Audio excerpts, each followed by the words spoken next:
할렐루야. 오늘 말씀은 고린도전서입니다. 고린도전서 3장입니다. 고린도전서 3장 1절부터 2절 같이 읽겠습니다. 고린도전서 3장 1절부터 2절 말씀 우리 한 목소리로 같이 읽겠습니다. 형제들아, 시작. 형제들아, 내가 신령한 자들을 대함과 같이 너희에게 말할 수 없어서 육신에 속한 자 곧 그리스도 안에서 어린아이들을 대함과 같이 하노라. 내가 너희를 젖으로 먹이고 밥으로 아니하였노니 이는 너희가 감당하지 못하였음이거니와 지금도 못하리라.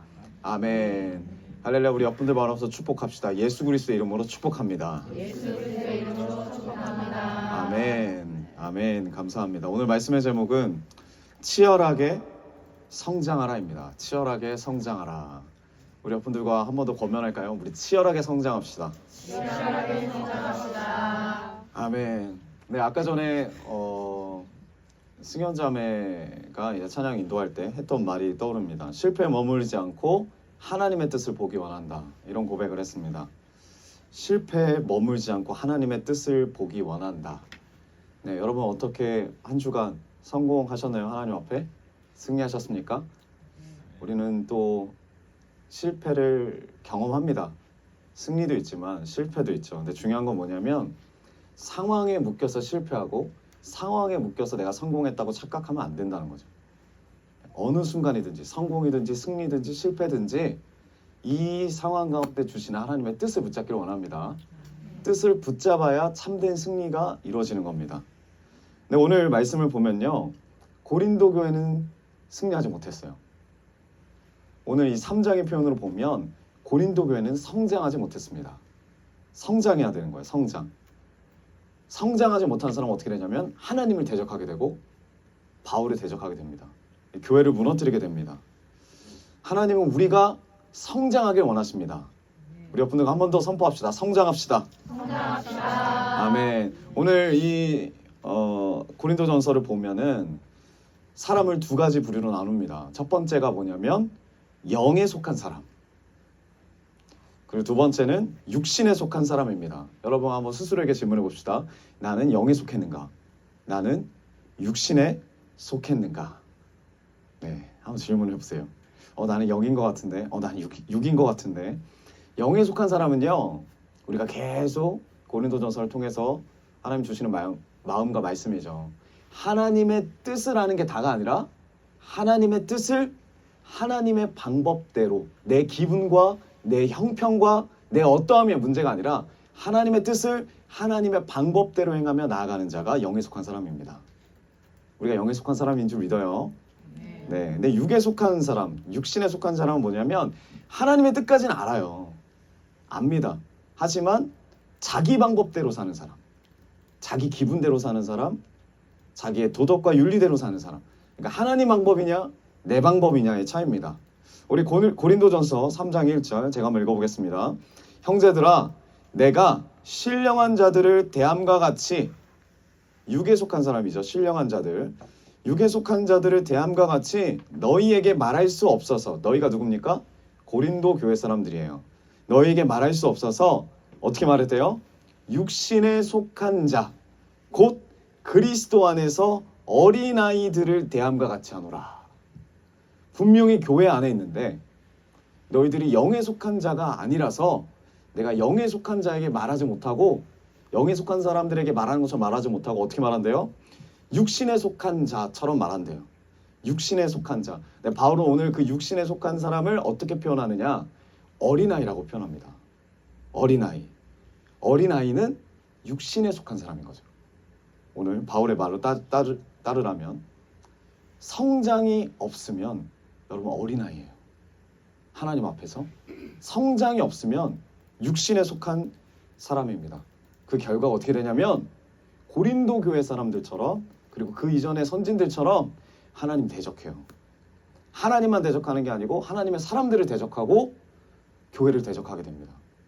고린도 교회가 지금 그렇잖아요. 그러면 우리가 질문해 볼 수 있겠죠. 계속 질문해 보셔야 돼요. 나는 영에 속한 사람인가? 육에 속한 사람인가? 그럼 왜 성장하지 않을까요? 왜 성장을 못할까요? 여러분 우리는 예수님을 믿으면 우린 다 예수 믿잖아요. 그렇죠? 예수를 믿습니다.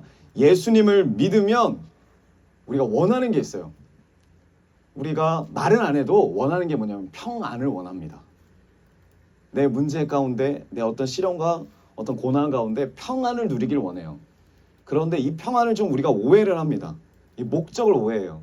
쉼을 얻고 아무 문제 없이 사는 것이 목적은 아니거든요. 근데 예수님을 믿는 목적이 내가 쉼을 얻고 내가 회복하고 아무 문제 없이 사는 것이 목적이라면 그 문제가 있는 거죠. 이게 누굴 위한 거죠? 나를 위한 쉼이고 나를 위한 삶인 거죠. 그것이 목적이 되면 문제가 있는 거예요.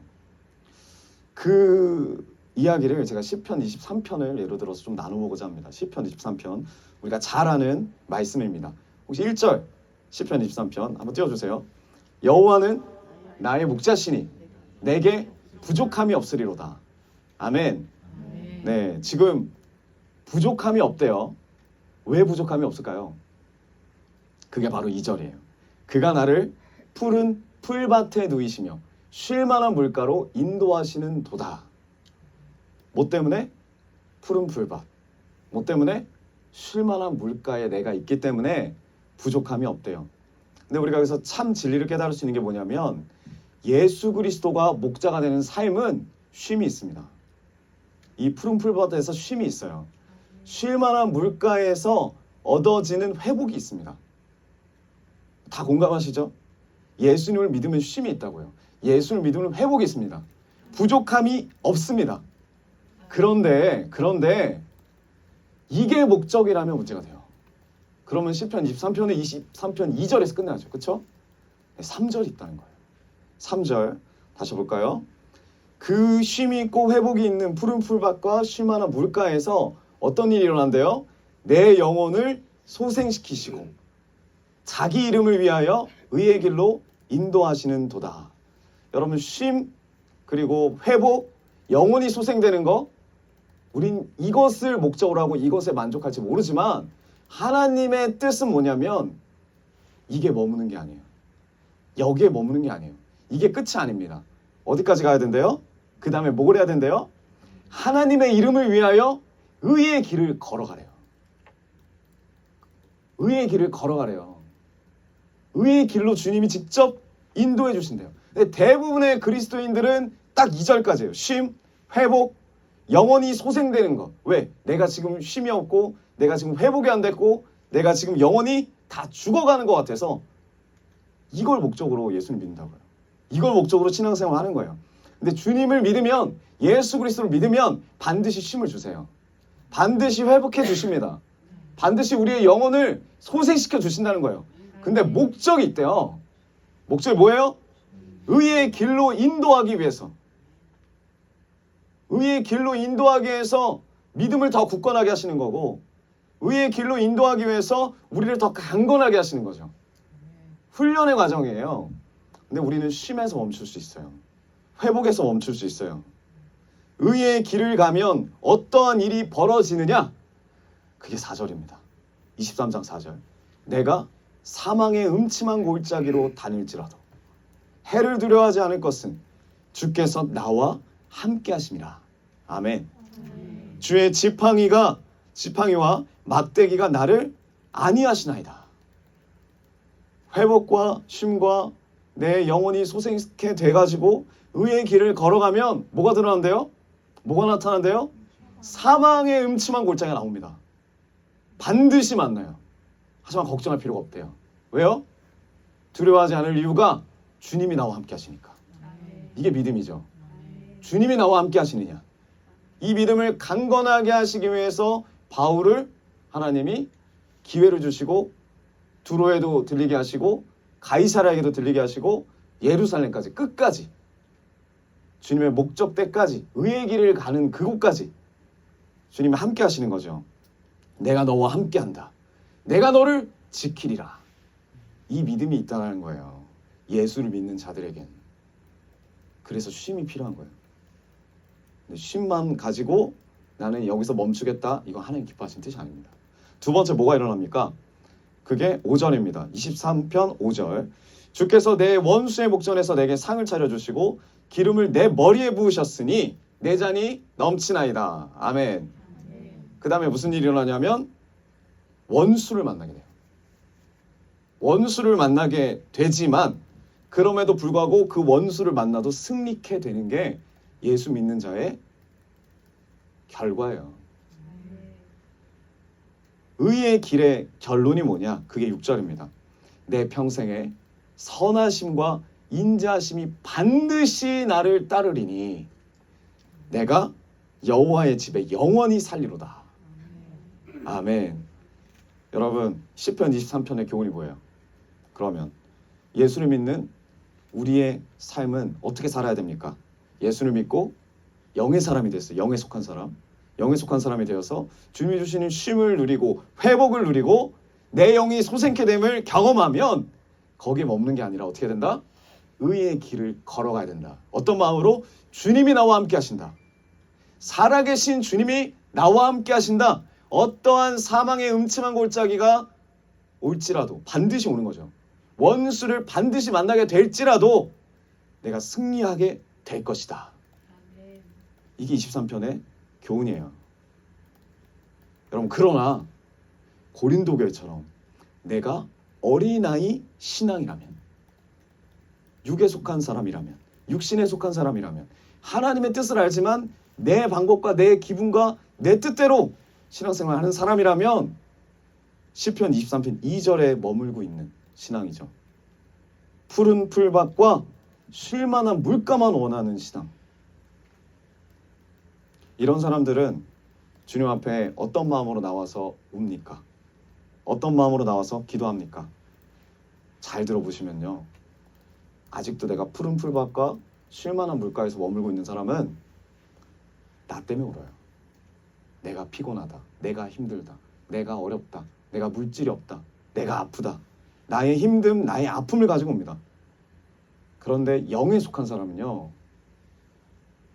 주님의 영에 속한 사람. 나 때문에 안 울어요. 나 때문에 우는 순간이 있죠. 이제 뭘 가지고 우냐면 하나님의 나라. 영혼을 위한 눈물. 이 눈물이 내 안에 있는 거죠. 나에게 집중된 눈물과 아픔이 아니라 하나님께 집중된 하나님의 마음의 아픔, 하나님의 마음의 눈물, 힘듦, 이걸 가지고 기도하고 이걸 가지고 웁니다. 이게 아니면 우리는 어린아이의 신앙이에요. 아직도 내가 불쌍해서 나를 위해서 운다? 그것도 과정이지만 거기서 우리가 이제 성장해야 된다는 거예요. 성장해야 된다는 거예요. 근데 고린도 교회 사람들은 아직도 자기예요. 자기에게 집중하는 기도, 자기에게 집중하는 신앙생활. 그러니까 내가 쟤보다 높고 내가 저 사람보다 더 높다. 파벌이 있고 싸움이 있는 거죠. 예수 믿는 자는 의의 길을 가야 합니다. 예수 믿는 자는 반드시 사망의 골짜기를 가게 됩니다. 예수를 믿는 자는 제대로 믿으면요. 원수가 파도처럼 와요. 제대로 믿으면. 나에게 원수가 없다? 그건 제대로 믿는 사람 아니에요. 파도처럼 옵니다. 분명한 사실은 하나님의 뜻을 하나님의 방법대로 사는 영의 사람이라면 반드시 승리하게 된다는 거예요. 반드시 승리하게 됩니다. 이걸 믿으시길 바라요. 여러분 의의 길을 가길 바랍니다. 사망의 음침한 골짜기가 올지라도 원수가 올지라도 우리는 승리할 줄 믿습니다. 오늘의 핵심은 이겁니다. 어린아이의 신앙으로 머물지 말고 믿음이 성장하는 어른이 되자. 꼭 어른이 아니어도 돼요. 믿음이 성장한 사람이 돼야 돼요. 믿음이 성장한 사람. 치열하게 성장해야 돼요. 주님이 이걸 원하십니다. 그래서 고린도전서에는 왜 고린도 교회가 쓰러졌는지, 왜 고린도 교회가 넘어졌는지, 왜 성장하지 못했는지. 그래서 제가 주님이 주시는 마음으로 두 가지 하나님 앞에 성장하는 방법을 좀 나눠볼까 해요. 첫 번째가 뭐냐면 이겁니다. 단단한 말씀을 먹어라. 단단한 말씀. 여러분 단단한 말씀 드셔야 돼요. 알겠죠? 자, 고린도전서 3장 2절 제가 한번 보겠습니다. 내가 너희를 젖으로 먹이고 밥으로 아니하였노니 이는 너희가 감당하지 못하였음 이거니와 지금도 못한다. 밥을 못 먹인대요. 젖을 먹인대요. 고린도 교회가 성장하지 못하고 무너진 이유는 밥을 못 먹고 젖을 먹었기 때문입니다. 근데 밥을 먹을 상황이 아니래요. 딱딱한 말씀이 아니라 부드러운 말씀을 이들이 원했다는 거예요. 어린 아이기 때문에 부드러운 말씀. 여러분, 우리는 정말 신앙생활을 한다면 딱딱한 말씀이든 부드러운 말씀이든 주님이 주시는 말씀 다 먹어야 될 줄 믿어요. 다 먹어야 됩니다. 단단한 말씀도 여러분 잘 씹어 먹어야 돼요. 소화가 안 되죠. 이해가 안 되죠. 공감이 안 되죠. 그래도 여러분 주님이 주시는 말씀 우리가 다 씹어 먹어야 돼요. 부드러운 거 너무 좋아하지 마십시오. 부드러운 거. 네. 부드러운 말씀, 부드러운 신앙, 이게 뭘까요? 쉽고 편한 신앙생활. 쉽고 편한 신앙생활입니다. 이게 구약에서는요, 산당신앙이에요. 산당 들어보셨죠? 산당신앙. 이스라엘 사람들을 잘 보면 하나님을 대적할 때 다 산당신앙을 가지고 있었어요. 산당신앙. 왜 산당신앙을 좋아할까? 이스라엘 백성들 왜 산당신앙에 매달릴까? 산당신앙은요, 기복주의입니다. 기브앤테이크예요. 내가 이렇게 드린 만큼 받아갈 마음들이 있어요. 그게 산당신앙이에요. 편하고 쉽고 빠르게 복받길 바라고 응답받길 원하는 거죠. 여러분, 코로나 시기 가운데 한국교회 뭐가 들어왔냐? 한국교회 쉽고 편한 신앙생활이 들어왔어요. 이 산당신앙이 들어왔어요. 쉽고 편한 신앙생활. 아주 간단합니다. 그냥 클릭 한 번만으로 예배드려요. 클릭으로 예배드리는 시대. 지금이 그런 시대죠. 여러분, 근데 이 산당신앙은요, 환란이 오고 핍박이 오면 망합니다. 바로 망해요. 바로 다 떠납니다. 그래서 여러분, 신앙생활은 딱딱한 말씀 먹어야 돼요. 딱딱한 말씀, 단단한 말씀도 우리가 씹어 먹을 줄 알아야 돼요. 이게 하나님이 원하시는 훈련입니다. 그런데 고린도 교회는 원하지 않았어요. 자기가 듣기에 쉽고, 자기가 듣기에 재밌고, 자기가 듣기에 소화할 수 있는 말씀만 원했다 이거예요. 그래서 바울이 그런 말씀밖에 전할 수가 없었대요. 고르는 거죠, 말씀을. 골라 먹는 거죠. 복 달라, 뭐 응답 달라, 만사 형통에 관련된 것들로 그런 말씀만 밑줄을 쳐가지고 외우고 그런 말씀으로만 신앙생활을 한다는 거죠. 우리가 여러분 성경책을 보시면 우리가 밑줄 친 말씀들이 있어요. 유명한 말씀들이 있습니다. 근데 그 말씀만 가지고 신앙생활하면 어떻게 될까요? 망해요. 그 말씀만 가지고 신앙생활하는 것은 어린아이의 신앙생활이죠. 대부분의 그 밑줄에는 고난이 거의 없습니다. 축복과 어떤 하나님의 뭐 유산과 믿음과 사랑과 인정과 이런 내용이 거의 대부분이지, 고난받으라, 예수의 길을 가거라, 이런 거 없어요. 대부분의 말씀들이, 밑줄 친 말씀들이. 여러분, 우리가 이 어려운 말씀도 묵상할 줄 알아야 돼요. 내가 이해가 안 돼도, 내가 마음이 와닿지 않아도 주님이 주시는 단단한 말씀이라면, 그게 단단할지라도 내가 이해가 되지 않을지라도 스스로 매달려 봐야 돼요. 이 말씀에. 근데 너무 쉽게 생각한다고, 너무 쉽게 검색하고 너무 쉽게 물어본다는 거죠. 내가 하나님과의 씨름이 필요해요. 이 말씀 가운데 첫 번째로 씨름을 해봐야죠. 그러면서 뭘 깨닫습니까? 말씀이 어렵다. 참 지키기가 어렵다. 하나님의 뜻을 하나님의 방법대로 사는 게 정말 어렵다. 스스로 실험해 봐야 돼요. 여러분, 우리는 같이 가지만 예수 그리스도 앞에 설 때는 혼자 섭니다. 죽음의 길을 갈 때는 혼자 가요. 혼자 갈 때 서 있으려면 지금 훈련을 받아야 돼요. 내가 하나님 앞에 딱 섰을 때 내 안에 약속 붙잡고 하나님 말씀 순종했던 그 말씀이 나를 지탱하고 있어야 돼요. 누군가가 아니라 그 말씀이 나를 지탱하고 있어야 돼요. 그런데 부담되는 말씀은 먹기 어려워요. 이해하기도 안 되고 납득도 안 되고 공감도 안 됩니다. 그래서 이 고린도 교회가 부드러운 말씀만 먹어요. 그러니까 죽만 먹는 거죠. 영양가 없는, 결국 넘어집니다. 하나님은 이 딱딱한 말씀을 우리가 먹길 원한다는 거죠. 이해가 안 돼도 믿어봐라. 인정이 안 돼도 인정해봐라. 그리고 그렇게 사는 삶이 미련해 보여요. 미련해 보일지라도 지금 내 뒤를 돌아서 삶의 여정을 바라보면 하나님이 함께 하시는 여정이었다는 걸 믿어지잖아요. 그럼 지금 안 보여도 사람들이 다 미련하다고 해도 여러분 예수 그리스도의 이름으로 버티십시오. 그게 정말 중요하더라고요. 제가 이런 이야기를 들었습니다. 어떤 아이가 있어요. 어떤 아저씨가 이 아이가 되게 어리석다, 좀 부족하다라는 소식을 들었습니다. 그 이 아이를 놀리고 싶은 거예요. 그래서 이 아이를 불러요. 그래서 진짜 어리석은지를 물어봐요. 어떻게 물어보냐면 이렇게 해요. 1,000원짜리랑 5,000원짜리를 꺼내요. 그리고 줍니다. 뭘 고를 겁니까? 5,000원. 뭘 고를 거예요? 5,000원. 뭘 고를 거예요? 6,000원? 어떤 거? 5,000원? 네, 5,000원. 대부분 5,000원 생각합니다. 그쵸? 근데 이 아이가 1,000원을 집더라는 거예요. 그러니까 신기한 거죠. 이 아저씨가. 그래서 다른 날에 또 불렀어요. 그래서 2개를 또 꺼냈어요. 그랬더니 또 1,000원을 짚고 가는 거예요. 그래서 이 아저씨가 너무 웃긴 거예요. 와, 얘 진짜 좀 뭔가 부족하구나. 얘 어리석구나.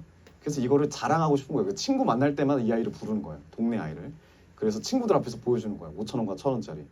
뭘 고르는지. 봐봐, 얘 어리석지. 우리 동네에 이런 애가 있어. 1,000원을 계속 집어가는 거예요. 근데 그 친구 중에 한 명이 이게 너무 이상하다 생각이 들어서 그 아이를 쫓아가 봤대요. 그래서 아무도 없는 곳에서 그 아이에게 물어봤다는 거죠.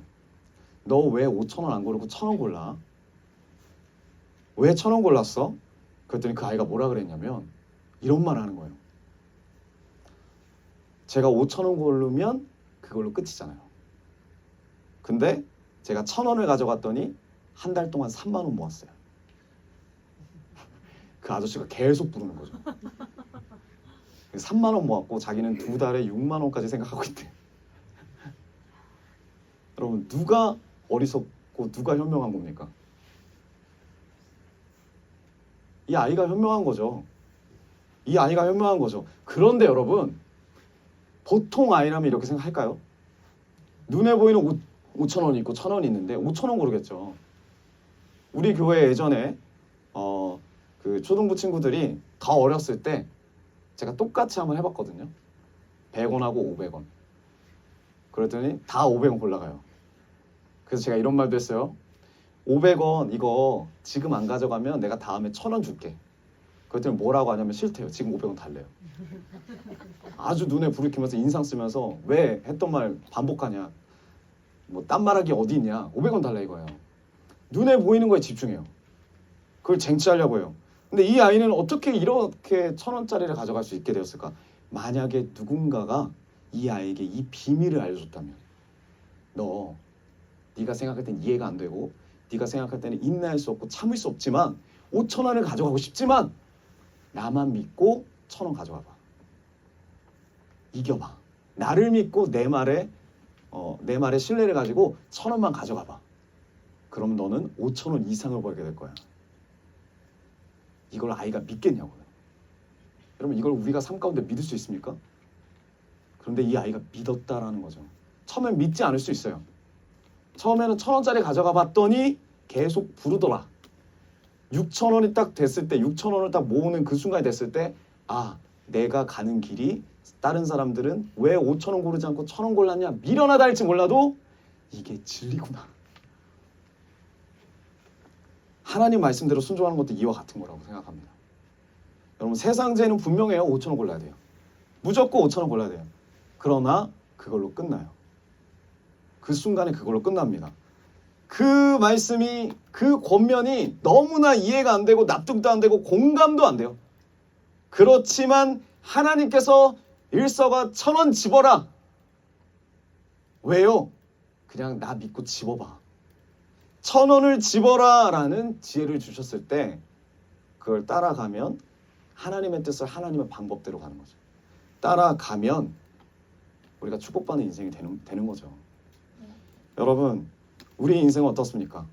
우리의 인생, 세상 지혜로 보면 말씀대로 사는 삶 미련합니다. 여러분들이 지금 여기 나와서 예배드리는 것 미련해요. 천안에 나와서 여기까지 예배드리는 것도 미련하고, 인천에서 여기까지 통학하면서 왔다 갔다 하면서 예배드리고 학교까지 왕복 6시간 반이라면서요. 얼마나 미련합니까? 그런데 아까 어떤 자매가 그런 말 했어요. 힘들지 않냐 했더니 주시는 은혜가 있기 때문에 오게 됩니다. 사람들은 미련하다 하지만 이게 하나님의 지혜죠. 이게 하나님의 지혜죠. 여러분, 그러나 지금 이 순간에도 수많은 그리스도인들이 하나님 말씀대로 1,000원 짚는 인생을 살아요. 1,000원 짚는 인생을 살아요. 처음에는 이해가 안 되고 납득이 안 되지만 순종을 하다 보니까 이제 하나님의 섭리가 보이고 하나님 왜 그렇게 지으라고 하셨는지를 우리가 점차 깨닫게 되는 거죠. 우리 교회 필리핀 선교도 그랬어요. 필리핀 선교 절대 갈 수 없는 그런 상황이었지만 하나님이 그런 마음을 주셨을 때 정말 부담되고 다 어려웠잖아요. 순종하기가 얼마나 어렵습니까? 준비도 어렵고. 그런데 가니까 우리 영혼들이 살아나고 교회가 살아나고 하나님이 이 생명을 받는 기회를 주셨다는 거죠. 말씀을 우리가 듣고 또 거기 가서 우리가 말씀을 전하는 그 과정 가운데 하나님이 일하신 거예요. 이번에 우리가 7월에 가는 수련회도 마찬가지라 생각합니다. 우리가 부담이 돼요. 쉽지 않아요. 어려워요. 하지만 하나님께 그래서 순종하는 마음으로 가는 거예요. 순종하는 마음으로. 분명히 다른 사람이 봤을 때는 미련해 보여요. 누가 월차까지 내면서 교회 수련회를 가냐, 휴가까지 내면서 교회 수련회를 가냐, 앞길이 보이지 않고 한심해 보여요. 그 사람들이 봤을 때는. 근데 여러분, 고린도전서 1장 21절에 전도에 대해서 뭐라고 하냐면 이런 말을 합니다. 전도에 미련한 것. 전도하는 게 미련한 것처럼 보인대요, 사람들한테. 근데 사도 바울이 이 전도에 미련해 보이는 이 전도를 함으로 말미암아 하나님의 역사가 일어납니다. 하나님의 역사가 그 도시를 흔들어 버려요. 사람들의 영혼을 흔들어 버립니다. 고린도전서 1장 25절, 하나님의 어리석음이 사람보다 지혜롭고 하나님의 약하심이 사람보다 강하니라. 아멘. 여러분, 이 진리를 깨닫게 되면 우리가 더 많은 영역에서 1,000원을 짚습니다. 하나님 말씀에 순종하게 되는 거예요. 더 많은 영역에서 이렇게 1,000원을 짚는 이야기가 각 분야에 쌓이면 이게 뭐가 되죠? 우리의 삶의 간증이 돼요. 간증이 돼요. 하나님과 함께한 나의 믿음의 이야기가 돼요. 여러분, 다 책 쓰셔야죠. 다 베스트셀러시잖아요. 이제 믿음의 이야기가 됩니다. 사망의 은침한 골짜기를 통과한 승리의 이야기가 됩니다. 여러분, 성장을 원하십니까? 딱딱한 말씀 먹으세요. 여기서만 먹지 마시고 듣는 거로 끝내지 마시고 집에 가서 다시 본문을 읽어보시고 그날 주시는 말씀 꼭 먹으세요. 그리고 주님을 신뢰하시고 미련해 보일지라도 1,000원 주스라면 1,000원 주는 인생, 1,000원 주는 순종의 삶을 사십시오. 그게 주님이 원하시는 성장의 비결입니다. 성장의 비결. 우리 여러분들과 다시 한번 권면합시다. 우리 성장합시다. 네, 딱딱한 말씀도 먹읍시다. 아멘. 두 번째 성장의 비밀이 뭐냐면, 두 번째, 육신의 사람에서 영에 속한 사람으로 성장하는 비결, 하나님 중심이 되는 겁니다. 하나님 중심. 이건 다 반대로 말하고 있는 거예요. 고린도 교회가 사람들이 하지 못한 일. 고린도 교회 사람들은 젖만 먹었고 그래서 딱딱한 음식 안 먹었다는 거고, 오늘도 하나님 중심이 되어야 한다라는 것은 고린도 교회 사람들은 하나님 중심이 아니었다는 거죠. 사람 중심이었습니다. 사람 중심. 3장 3절 보겠습니다. 너희는 아직도 육신에 속한 자로다. 너희 가운데 시기와 분쟁이 있으니. 육신에 속한 자래요. 왜 육신에 속한 자냐? 결과를 보면 알아요. 너희 안에 시기가 있다. 분쟁이 있다. 그건 육신에 속한 사람이에요. 아, 나는 영에 속한 사람 같은데 여러분 삶 가운데 시기가 있고 남이 잘 되는 거 못 보고 분쟁이 늘 가득하다, 내 주변에. 그럼 나는 안타깝지만 아직까지는 우리는 육에 속한 사람이에요. 육신에 속한 사람. 어찌 육신에 속하여 사람을 따라 행함이 아니리요. 사람 중심이라는 거예요. 사람 중심. 교회 안에서도 마찬가지입니다. 사람 때문에 기쁠 때가 있어요. 그리고 사람 때문에 슬플 때가 있어요. 이게 사람 중심이에요. 근데 우리가 다 그래요. 저도 그래요. 그러면 그 자리에 시기가 있고 분쟁이 있어요. 넘어짐이 있고 좌절이 있습니다. 근데 교회에는 고린도 교회가 딱 그런 상황이고 하나님이 바울을 통해서 하신 말씀 뭐냐면 육신에 속한 사람, 영에 속한 사람이 돼야 됩니다. 영에 속한 사람이 뭐예요? 사람을 따라 행하는 사람이 아니라 하나님을 바라보고 하나님 중심으로 사는 자. 사람을 의식하는 고린도 교회에게 바울이 뭐라고 합니까? 3장 5절. 그런즉 아볼로는 무엇이냐? 바울은 무엇이냐?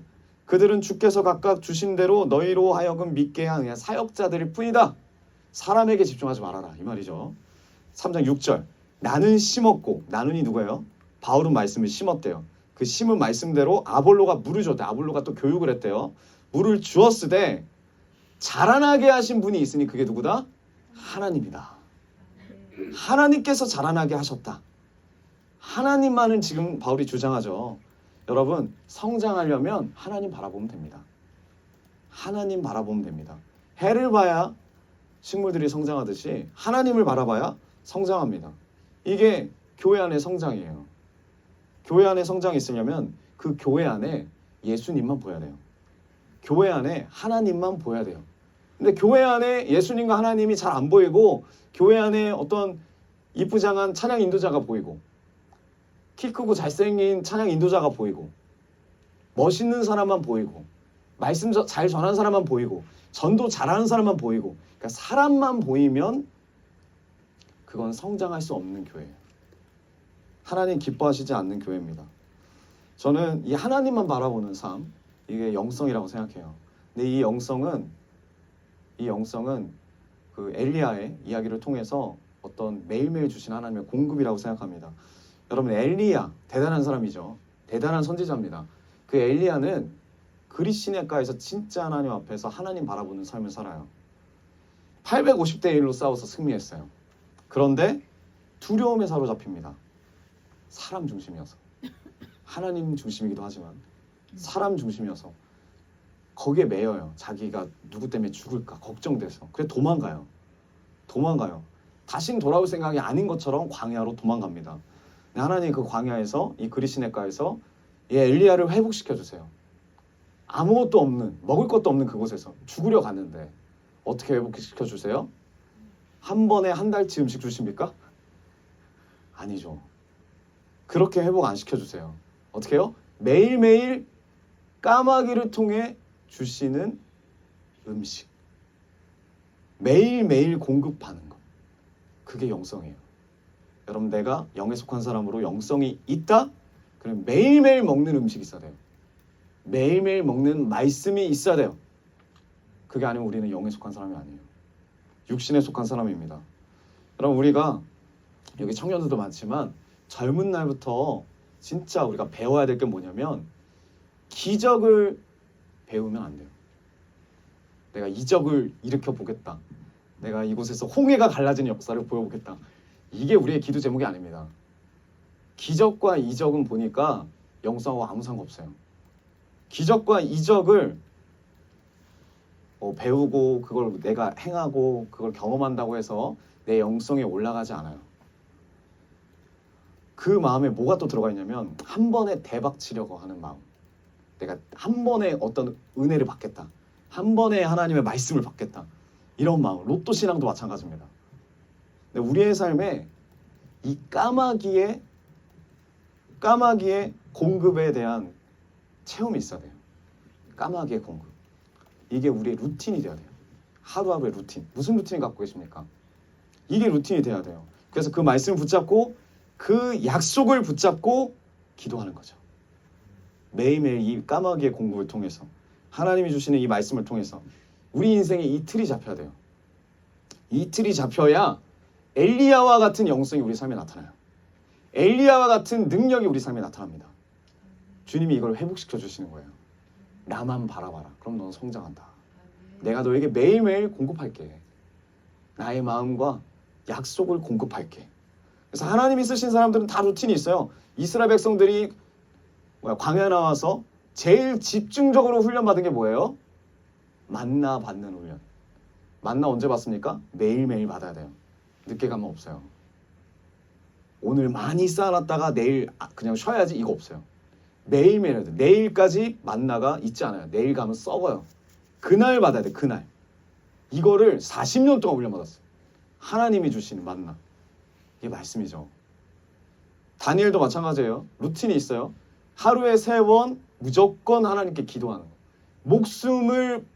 목숨을 위협받는 그 순간에서도 다니엘은 이 루틴을 포기하지 않아요.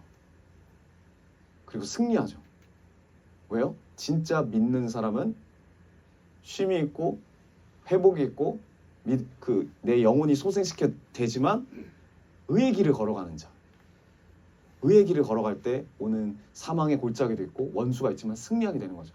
다니엘이 그런 삶을 살았고 예수님도 그러셨어요. 습관처럼 루틴을 따라서 기도하셨습니다. 우리가 근데 언제 기도합니까? 급한 일일 때 기도하죠. 급한 일일 때. 저도 마찬가지고. 그러면 안 된다는 거죠. 하나님이 기뻐하시지 않는데요. 날마다 먹는 말씀들로 우리가 주님 앞에 성장해야 됩니다. 그래서 하나님을 바라보고 하나님의 말씀으로 하나님과 동행하는 것을 우리가 젊을 때부터 배워야 돼요. 하나님과 동행하는 사람, 이런 사람이 성숙한 사람이에요. 성장하는 사람은 성숙한 사람입니다. 하나님과 동행하는 사람, 매일매일 그 말씀을 먹는 사람. 그래서 하나님과 함께하는 삶을 사는 자들에게 하나님 말씀을 주셔서 그 말씀과 함께 성장하게 되는 거죠. 근데 그 말씀을 부드러운 말씀이 아니라 딱딱한 말씀까지도 하나님 믿고 먹으면서 가는 거예요. 여러분, 그러나 우리의 지혜는, 세상 지혜는요, 앞에만 보라 그래요. 지금 이 상황만 보라 그래요. 정말 단편적입니다. 눈앞에 보이는 것에 우리가 너무 많이 휘둘립니다.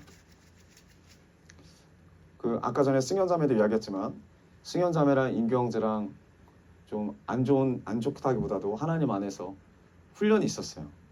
네, 그 다툼이 있었어요. 그래서 지금은 해결이 된 거죠. 네, 다시 한번 쳐다보고. 네. 네. 네. 근데 이런 거예요.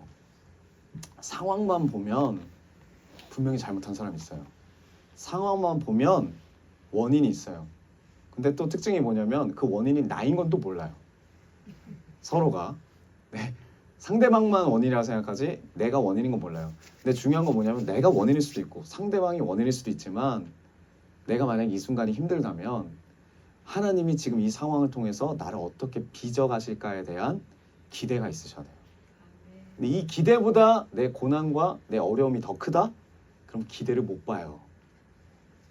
육신에 속한 사람은 그 상황만 보거든요. 상황만. 내가 세상 죄가 가득하다라고 하는 사람은 그 상황만 봐요. 상황만 보는 것이 바로 단편적인 거예요. 단편적인 거. 딱 그 상황만 보니까. 그리고 눈앞에 보이는 그 상황에 너무 휘둘려요. 내가 오늘 물질이 없어요. 그럼 내가 죽을 것 같아. 그럼 기대고 소망이고 다 없어. 그냥 죽는 거야, 나는. 내일 죽겠구나. 그렇게 사는 거예요. 제가 대학 때 정말 많이 힘들었을 때 밥을 못 먹을 때가 많았습니다. 그때 저는 그 상황만 봤거든요. 나는 내일 죽겠구나. 나는 내일 정말 내일도 밥을 굶겠구나. 이 절망 가운데 얼마나 눌려서 살았는지 몰라요. 그런데 하나님이 없는 돈을 심으라고 하고 없는 돈을 이웃사랑 하라고 하고 거기다가 저한테는 알바도 못 하겠어요. 아르바이트 하는 것도 은혜입니다. 아르바이트도 못 하겠어요. 아르바이트 하면 진짜 안 될 것 같았어요. 왜냐하면 하나님이 너무 강력하게 말씀하셔서 진짜 다칠 것 같았어요. 움직이지도 못할 정도로. 울고 매일 저녁에 가서 1시간씩 2시간씩 기도하는 것밖에 없었어요. 그때는 진표 목사님도 같이 없었고 나 혼자 싸워야 될 시간이 있어요. 하나님 앞에 하나님만 바라보면서 저 그거 1년 했어요. 혼자서 아무도 도와주지 않았어요. 그렇다고 제가 말하지도 않았어요. 그런데 누가 보고 계신다? 하나님이 다 보고 계셨다. 저는 그 순간에서도 계속 이 원인을 찾았어요. 초반에는 내가 왜 이렇게 굶고 있을까? 내가 왜 이렇게 어려울까? 제가 철학과였는데 철학이 정말 잘 되더라고요. 배가 고프니까 나는 뭔가 너무 어려웠어요. 원인을 찾아요. 원인 뻔하죠. 우리 엄마가 문제야. 우리 아빠가 문제야. 그리고 나도 없는데 용돈 달라고 하는 진표 목사님도 문제야. 다 주변의 문제였어요. 다 주변의 문제였어요. 그런데 원인을 상대방이 찾는 게 중요한 게 아니라 이 순간에 하나님이 나에게 원하시는 뜻이 뭘까? 여기에 초점 맞추는 게 정말 중요하더라고요. 여러분, 어려움은요 한 번으로 안 끝나요.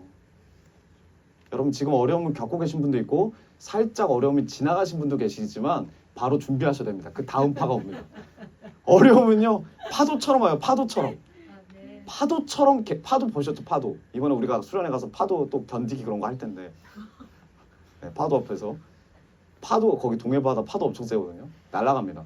파도처럼 와요. 파도처럼 계속 와요. 근데 정말 절망적인 게 뭐냐면 파도 너머에 파도가 계속 보여요. 그걸 계속 맞을 게 보여요. 그럼 좌절되죠. 왜? 내가 이 파도도 감당이 안 되는데. 근데 주님이 함께 하시면 이 파도를 타야죠. 왜 서퍼를 합니까? 저도 안 해봤지만 그렇게 재밌대요. 파도를 타는 게 재밌대요. 이 어려움이 파도처럼 오지만 이 고난을 통해 하나님이 더 큰 거를 보게 하시는 거죠. 우리의 시각을 바꿔주시는 거예요. 우리 삶의 패러다임을 바꿔주세요. 모든 사람들은 이 단편적으로 삶의 이 사건에 묶이는데 하나님은 패러다임을 바꿔주십니다. 로마서 8장 28절을 보니까 이런 말씀이 있어요. 모든 것이 합력하여 선을 이루느니라. 아멘. 여러분, 이게 무슨 의미로 받아들일지 몰라요. 그러나 저에게 주신 마음은 이겁니다. 우리의 인생의 문제들이 하나씩 보면 다 비극이에요. 여러분 옆분들 바라보세요. 얼마나 비극 덩어리입니까? 저도 마찬가지고. 왜 웃어요? 비극이에요. 비극. 우리의 모든 삶이 다 비극인데 그 모든 삶을 합쳐놓으면, 합력하면 뭐가 된다? 선이 된다. 합력하면 선이 된다. 그래서 여러분, 우리 인생은 통째로 봐야 돼요. 지금 바라보고 지금 평가할 게 아니에요. 마지막에 주님 가시기 그 전날에 뒤를 바라보고 평가하면 그 선이에요. 선이 될 줄 믿어요. 우리가 다 천국 갈 사람이니까. 요셉을 보십시오. 어렸을 때 형들이 왕따 당해요. 시기를 받아요. 괴롭힘을 받아요. 비극입니다. 그리고 17살에 노예로 팔려가요. 13년 동안 노예 생활합니다. 비극이에요. 몇 살이죠 지금? 13살 4년 남았네. 네, 노예가 돼요. 노예가. 비극이에요. 그리고 노예로 가서 충성을 다했어요. 그쵸? 정말 최선을 다해서 충성을 다했는데 또 어떤 아줌마 때문에 억울하게 감옥에 들어가요. 얼마나 비극입니까? 거기서도 어떤 그 술 맡은 거 하는 자냐 떡 맡은 거 하는 자 만나가지고 거기서 호의를 베풀고 그들의 꿈을 풀어줬더니 나가고 나서 절대 자기를 잊지 말아달라고 그렇게 부탁했는데 그래서 싹 잊어버려요. 완전 절망 비극 덩어리. 인생 자체가.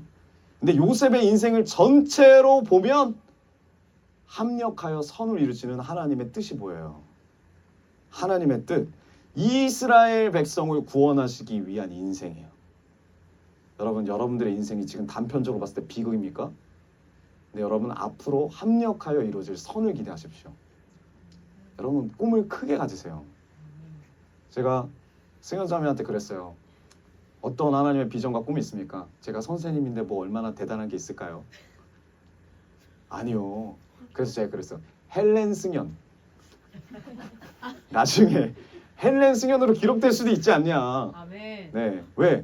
나라와 다음 세대를 위해서 정말 최선을 다해서 나아가면 선생님이지만 선생님의 역량을 뛰어넘게 하나님이 역사하시는 거죠. 아멘. 우리가 다 각자 분야에서 그렇게 될 줄 믿습니다. 아멘. 그렇게 돼야 되고, 네, 이렇게 하나님 훈련시키신다는 거예요. 여러분, 너무 기대가 되지 않습니까? 아멘. 기대가 되셔야 돼요. 지금 물질로 눌려있고 관계로 눌려있고 여러 가지 상황 가운데 내가 앞으로 뭘 해야 될지 눌려있고 요셉은 알았습니까? 그런데 하나님이 나와 함께 하신다는 믿음이 있을 때 그 파도를 뚫고 나가잖아요. 아멘. 버티는 거예요. 예수 그리스도의 이름을 붙잡고. 저도 버텼고 지금도 버티고 있어요. 여러분도 버티세요. 내가 뭐 대단해서, 우리가 뭐 대단해서 지금 아무렇지도 않은 것처럼 앉아있는 게 아니라 주님과 함께 하니까 오늘 삶을 버티는 거예요. 주님과 함께 하니까. 여러분, 우리가 성장하는 사람들의 특징이 첫 번째로 이거였어요. 단단한 말씀을 먹고 순종하는 자. 말씀 편식하지 않는 자. 두 번째로 사람 중심이 아니라 하나님 중심으로 하나님만 바라보는 자. 네. 함께 하시는 하나님 믿으면서 지금 내 앞에 어떤 문제가 있습니까? 어려움이 있습니까? 단편적으로 보지 않습니다. 하나님이 나와 함께 하신다면 하나님의 뜻이 있을 것이다. 전체로 보는 시각을 가진 자. 그게 바로 성장하는 사람의 특징이에요. 우리가 이 성장을 다 경험하기 원합니다. 하나님 우리를 너무나 사랑하세요. 아멘. 너무나 사랑하시기 때문에 혹독하게 다루십니다. 아멘. 너무나 사랑하시기 때문에 파도가 계속 밀려오듯이 연단과 고난이 끝이 없어요. 근데 놀라운 거는 뭐냐면 그 시간들을 통해서 우리가 단단해져요. 아멘. 그 시간들을 통해서 우리가 성장하게 된다는 거예요. 여러분 지금 충분히 성장하셨고 앞으로도 더 많이 성장하실 거예요. 하나님 안에서, 이 말씀 안에서. 그렇기 때문에 여러분 문제 해결이 우리 목적이 되면 안 돼요. 문제 해결이 우리 목적이 되면 안 돼요.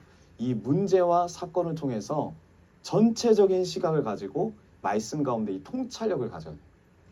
하나님의 나를 어떻게 이끌어 가실지에 대한 기대를 가져야 돼요. 그럴 때 나를 빚어가고 계시는 하나님의 일하심이 보입니다. 나를 빚어가고 계시는 하나님의 일하심이 보이면 옆에 있는 사람을 빚어가고 계시는 하나님이 보이더라고요. 그러면 그 사람이 나에게 어떠한 상처를 주고 어떠한 무시를 해도 받아줄 수 있어요.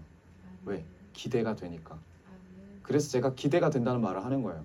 제가 이런 말하면 아마 그럴걸요? 내가 뭐가 기대가 되는데 무시한다고 생각할 수도 있고 오해할 수도 있지만 저는 여러분들이 다 기대가 됩니다. 저도 기대가 되기 때문에. 그러니까 지금 처한 상황에서 원망이 있을 수 있어요. 불평이 있을 수 있어요. 근데 예수님 이름으로 버티십시오. 주님이 주신 말씀을 붙잡고 버티십시오. 주님의 나라와 뜻을 위해서 반드시 여러분들 사용하실 거예요. 아멘. 젊으신 분들이나 아니면 나이가 좀 드신 분들 다 마찬가지예요. 하나님의 나라를 위하여, 다음 세대를 위하여, 열방과 이스라엘을 위하여 우리 사용할 줄 믿습니다. 아멘. 우리 옆분들과 선포합시다. 우리 치열하게 성장합시다. 치열하게 살아갑시다. 예수님의 이름으로 버티십시다. 예수님의 이름으로 버티나. 약속의 말씀을 붙잡고 버티십시다.